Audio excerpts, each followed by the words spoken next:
Biden yönetimi ABD'deki Hong Kong vatandaşlarına Çin'in baskısı nedeniyle ülkede kalış sürelerini uzatma ve geçici güvenli liman imkanı tanıyacağını açıkladı.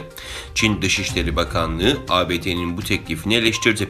Bakanlığın Hong Kong'daki ofisinden yapılan açıklamada ABD Başkanı Joe Biden'ın Çin'in Hong Kong'da devam eden baskısı karşısında Hong Kong vatandaşlarına destek için sunduğu teklif, yarı özel Güney şehrini ve Çin'in merkezi hükümetini damgalamak ve boşuna bir girişim olarak değerlendirdi. ABD'nin Kaliforniya eyaletinde son yılların en büyük orman yangınları devam ediyor. En az 8 kişinin yangın sebebiyle kayıp olduğu bildirildi.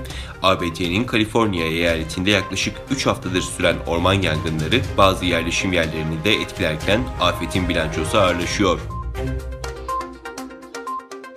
2020 Tokyo Olimpiyat Oyunları'nda boksta kadınlar 69 kiloda Buse Naz Sürmeneli Çinli rakibini mağlup ederek altın madalya kazandı. Sürmeneli, Türk boks tarihinde altın madalya kazanan ilk kadın boksör oldu. Özbekistan'da Liberal Demokrat Parti siyasi kurul toplantısında 24 Ekim'de düzenlenecek Cumhurbaşkanlığı seçimleri için Cumhurbaşkanı Şevket Mirziyoyev'in aday gösterilmesi kararlaştırıldı.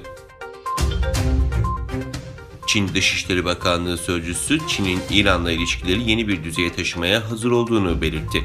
Çin Dışişleri Bakanlığı sözcüsü, İran Cumhurbaşkanlığına seçilen İbrahim Reisi'nin yemin ederek göreve başlamasından ötürü Reisi'ye tebriklerini sunduklarını kaydetti.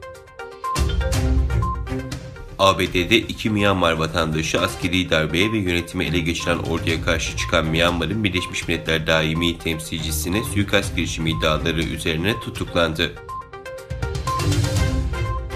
Yabancı birliklerin çekilmesiyle Afganistan'da geniş kesimleri kontrol altına alınan Taliban'ın Nimroz'un ardından Cüzcan vilayetinin yönetim merkezi Şibrigan'ı da ele geçirdiği bildirildi.